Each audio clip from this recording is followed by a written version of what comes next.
Bau kubangan depan gedung Mardika bikin warga resah.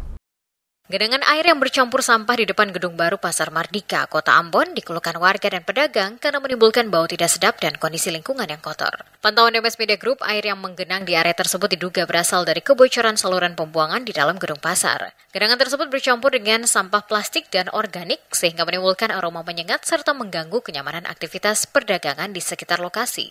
Sejumlah pedagang dan pengunjung menyayangkan lambatnya respons pemerintah, khususnya pemerintah Provinsi Maluku yang memiliki kewenangan dalam pengelolaan Pasar Mardika.